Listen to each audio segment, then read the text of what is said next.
Okay, so very much later than planned today, so I do apologise if that is just put my little mic on. So with our 12 days of Christmas stretching series, which like I said we had our first day yesterday, the different types of stretching are going to achieve different things. So I'm going to look at hamstrings today in terms of showing you what the different stretching things would look like. So if we are looking at our hamstrings, so I think yesterday we used the analogy of having the leg straight on the bed.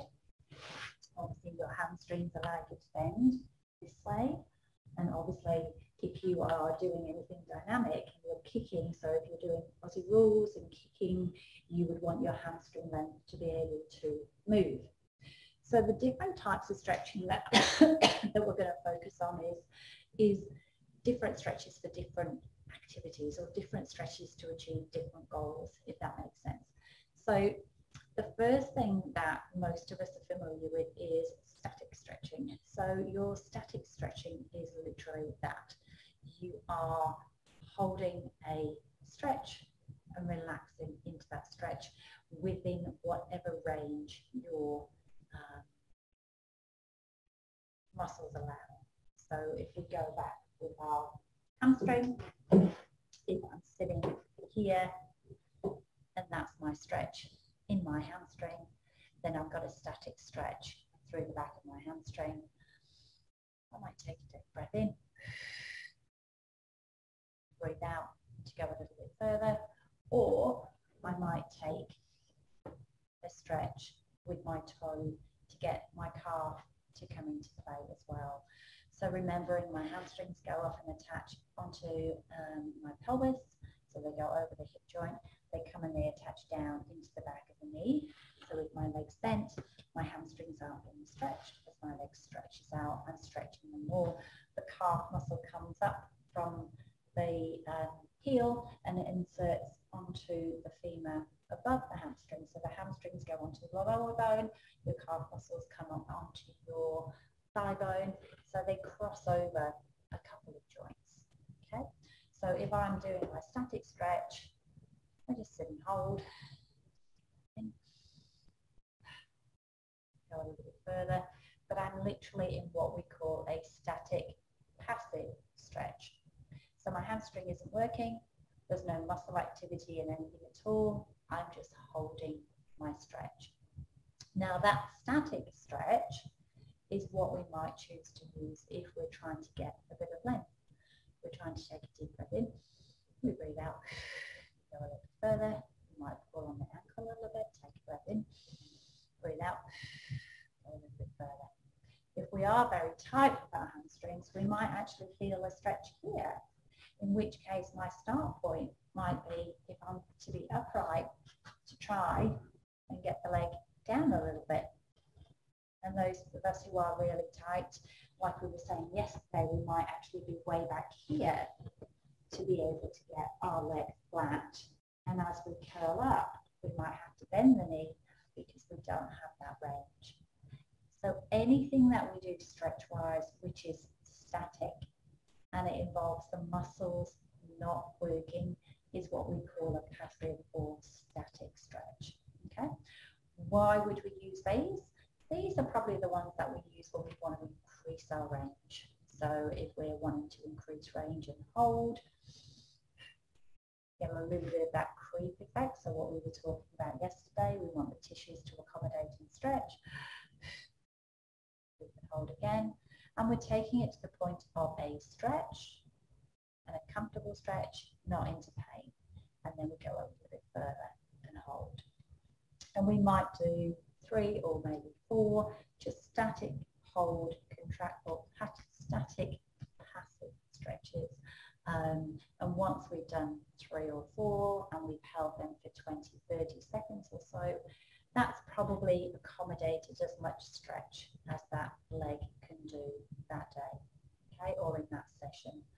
The next time we want to stretch, we might have got that little bit further, and then we improve, and then we lose a little bit, and then the next time we start and we improve. So basically over time we go further, we lose a bit, we go further, we lose a bit, we go further, we lose a bit, but we're constantly improving rather than going stretch today and then you stretch in 3 days time and you're still stretching to the same point. Okay, you stretch today and you lose a bit, you stretch tomorrow and you lose a bit, we stretch the next day and we lose a bit, but we're constantly improving our stretch.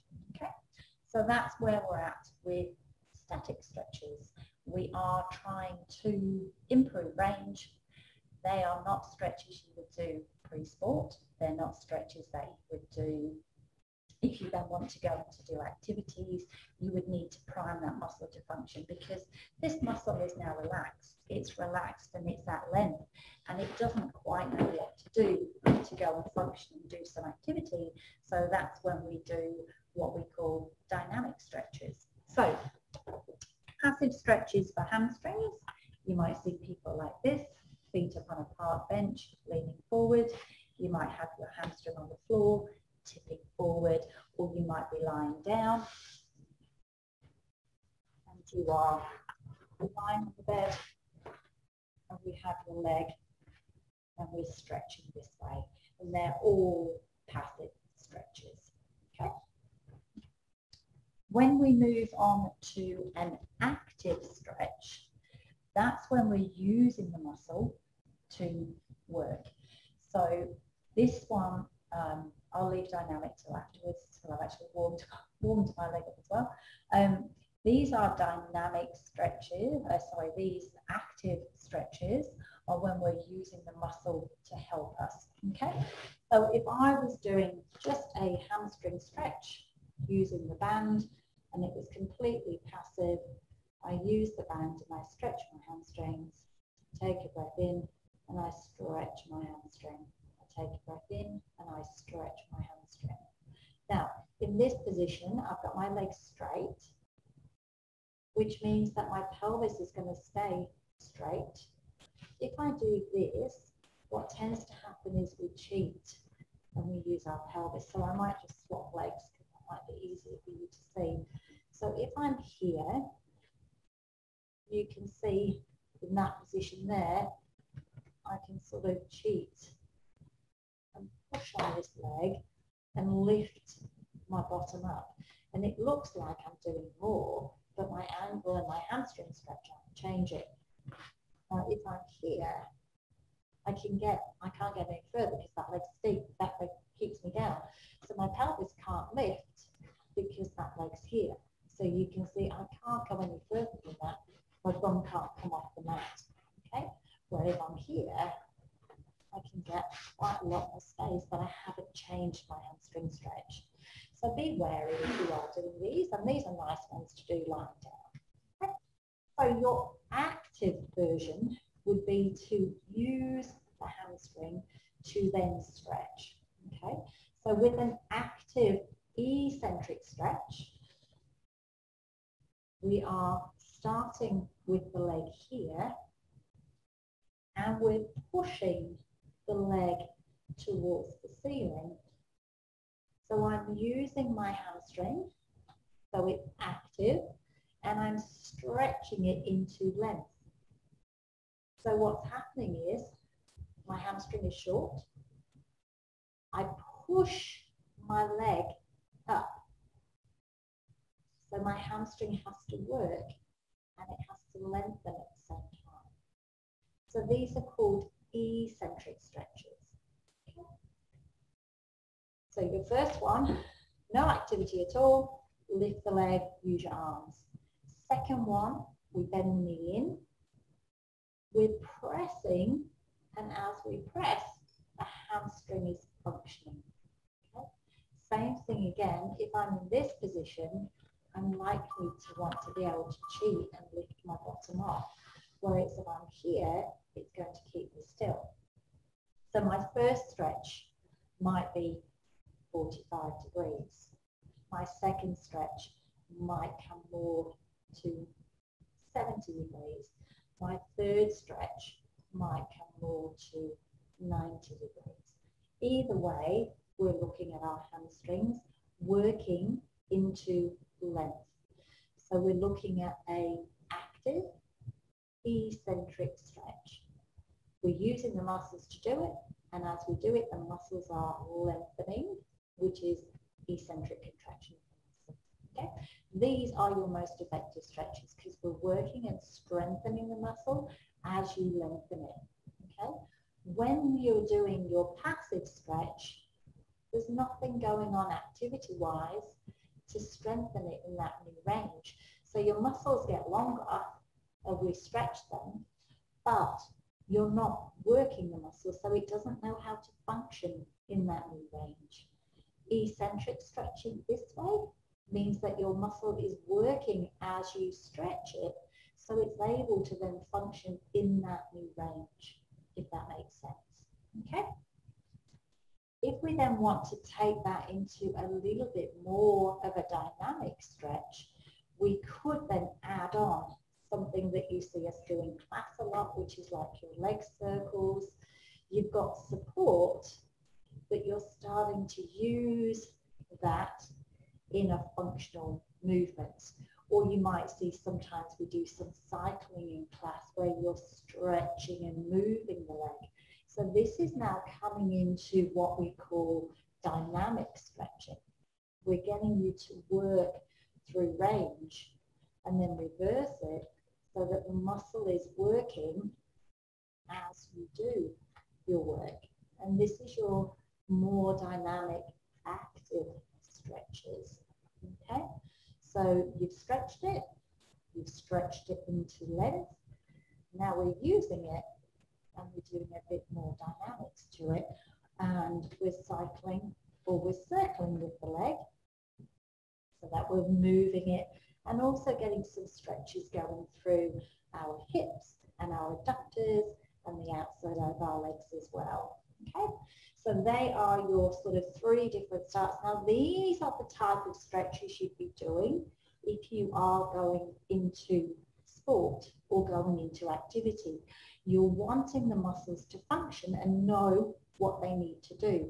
Okay, so when you're looking for sports people and you're seeing them out and about and they're doing their warm-ups with their sport, and we see them doing into their lunges, or they might come forwards, or you see them here, then they're doing their sort of side stretches side to side. These are all like your dynamic stretches where you're using the muscle, starting to get it to function at the same time. Okay? When we start getting a little bit more active is when you start seeing what we'd call the more plyometric sort of style of stretches. So this is more where people are doing the stretches this way, or you might see the stretches where we're getting the leg moving. So it's becoming a bit more plyometric. It's a bit more dynamic, and we're getting a bit more speed and function going on. Or you might find that the people are running and they scoot. So you'll see this a lot with footy players. They're running and they'll have their leg in front. I've lost my mic.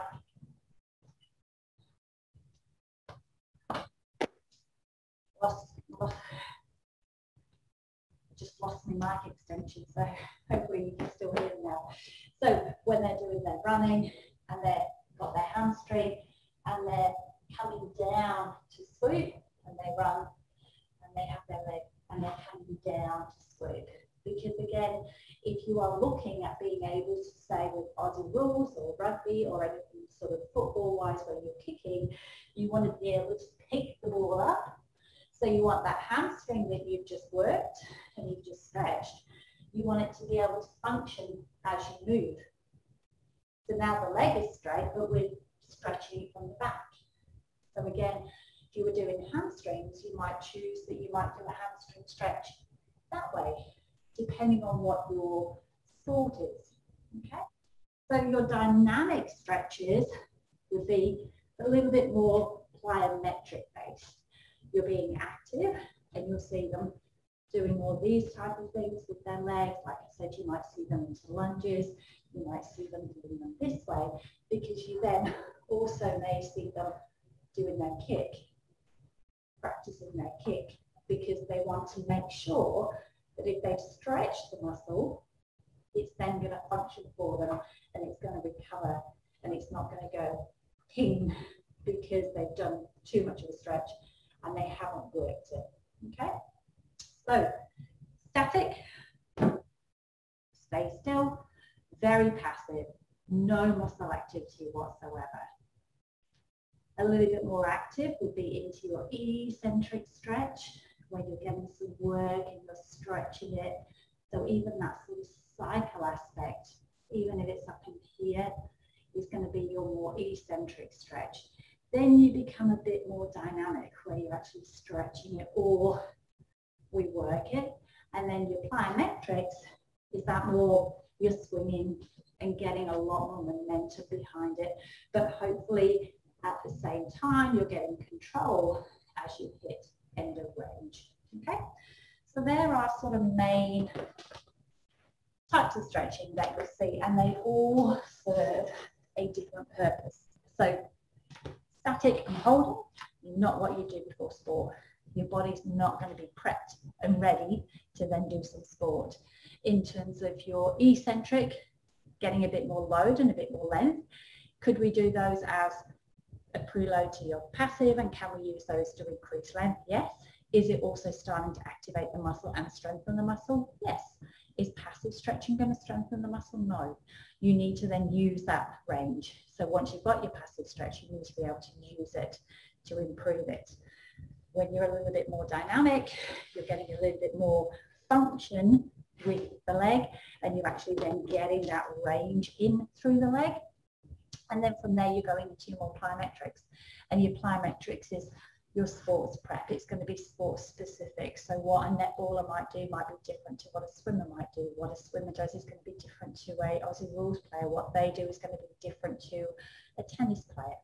So you want then your stretching to mimic what your body is going to be doing in your sport. So they're your main activities for stretch. With your improving range, there's also another subgroup, which is what is called Pnf, which is the hold, contract, contract, relax, hold, relax, contract, relax group. And with these, they are what we call Pnf stretching techniques, which is proprioceptive neuromuscular facilitation is the full name of it. And with these stretches, what's going on is that they are active and they are making you work against resistance. So you activate the muscle to let it work. So I'm going to give you a couple of examples with your hamstrings. So if I pop myself back down on the bed, we have the leg in the strap here, okay? We are coming into your hamstring stretch. And it might be here that what you're doing is to stretch the hamstring, we're pushing down. So we might be pushing against the strap. So I'm trying to bring my leg down. The strap is keeping me static. So I press down against there and I press, press, press, press, press, and then I let go and I'm able to stretch a little bit more. Now the principle around this hold, relax, contract, relax is that you are working the muscle, and as you work the muscle at its full strength and push it and hold it, it then has to let go and relax, and it allows you to stretch it because it's allowing you to get a little bit more range. So we push against it and push against it, and then we get a little bit more range. So you'll see these when, again, if you watch the sports people, they might have their trainer or they might have another player and they're pushing against their hands, and then the other person is pushing more. So very good if you're doing it yourself and you've got some control, and you know, you can use a belt or anything you like or something around the leg. Press, press, press, press, press, try and get the foot to the ground, push hard, push hard, push hard, relax, and we can stretch more. A little bit Not so great if you're getting somebody who doesn't know the feel of muscle. Obviously, when we're stretching, we're very familiar as physios. We know what it feels like. Yes, there's some resistance, and we know when you're fighting us, and we know when you've let go, and we can feel that difference. So it's something that I would generally say do yourself if you can. Press and then stretch a little bit more. Okay, can you do that in a seated position? Yes. You can push the heel down into the bed. Press, press, press, press, press. I'm active through my hamstring. Relax, and I can get a little bit further. We can do it where, you know, you might have seen people pulling. So they're pulling. If I strap this around here, to give you a quick example, you might have seen people where they're pulling back against somebody else's hands. And then they're allowing themselves to be pulled forward. We pull back again, and then we allow ourselves to be pulled forward. So what's happening here is a similar principle. You're using contract, relax, so you're getting maximum contraction of the muscle, followed by maximum relaxation, and as the muscle relaxes, you get a little bit more range. Okay, so they're the different types of stretches. Do all of them increase your range? Yes. Do some of them strengthen you and some of them don't? Yes. Are they all got their place? Yes. A lot of it is if you are going to prep for exercise or you're going to go and you're going to prep and do some sport, I would definitely do something that is a little bit more dynamic and active so that your body is ready. And if you are doing something that is sport-based, that's specific, then try and accommodate that into your sport-specific. So back in the old days, where we probably didn't know any better, we'd just go and we'd rock up and we'd just maybe do a little bit of like shimmying around, and then we'd go and we'd play, and then we finish. Nowadays, it's a little bit more structured. Nowadays, it's let's warm the body tissues up, let's do some stretches, let's progress that onto dynamic stretches, let's progress that onto getting some cardio going, let's progress that onto being sport specific and what have you. Now you can go and train. After training, let's flush all those toxins out of the body, so let's get some cardio going, and then let's get some dynamic stretches and what have you going, so that we're making sure that we're not leaving the field or the court or wherever it might be with a whole heap of buildup of lactic acid and waste in the system, and then also making sure that we're mobile and we can still move afterwards. And then that way what you've done is you've prepped your body to move, you've moved your body, and then you've prepped your body well as best you can for recovery. And then obviously there's options of using ice and ice baths and everything else that goes with it, depending on how you want to look at it. And obviously if you are looking at it, then you might also want to consider your diet and looking at, you know, pre-workout, am I getting in my carbs? Pre-workout, have I got enough energy stores? Pre-workout, am I hydrated enough? And then post-workout, when I've done stuff, am I also getting enough protein in? Because you want protein in quite quickly within sort of half an hour if you've done an intense exercise, so that it helps to repair all those tissues and potential cell damage that you will get when you train. So hopefully that's given a little bit of a different insight into the different types of stretching that we have, and how we use them and when we use them. And obviously if you're then prepping properly and recovering properly from exercise, that will help you. That's your elite level or your exercising level. Just because you might have a bad back, or you might be sore, or you might have stiff hips, the same principles apply to you being activity level down here. So if you're struggling to get out of bed in the morning and you're struggling to move, and your back and your muscles and everything are not doing what you want and they're tight and spasm, you still want to think about the same principles. You want to think about, let's start to get something moving slowly. Let's make that move a little bit more dynamically for us. Now let's function, and your function instead of sport might be you are functioning to do exercise. And then from there, or not exercise, you're functioning to be able to get down the stairs, or to get out of the chair, or to do whatever else it might be. And then recovering from that, you then want to make sure that once you finish that activity, instead of you stiffening up, you're actually then moving again. So just because we sort of tend to think that stretching is, you know, something that we do on the saw, or it's something that, you know, athletes do or sports people do, those principles can actually help us when we are in pain. And those principles and how we move, and the fact that muscles are in spasm and they're stiff and our bodies aren't as fluid and mobile as they used to be, doesn't mean that we can't then still activate them. It's just the level of what we're doing changes. We're doing it here to function and get out of bed and get downstairs. We're doing it here to go and run, you know, a 25k run, and anything in between also goes.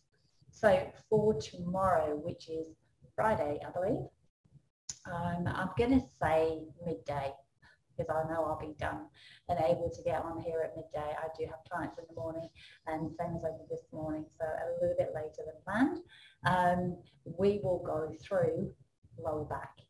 We've had a few requests about what can I do for stiff backs, what can I do for lower backs, what would be stretches and stuff that would help me if I have a problem in my lower back. And we are going to go generic. It's just going to be general lower back stretches. So if you are joining me, maybe grab yourself a mat and be ready to maybe move for 10-15 minutes or so, and we'll actually go through some basic stretches that you can do as we do them. All right, so thank you for your time. I will get all that out to you, and to be able to function and see what's going on. And tomorrow we shall do stretching for the back.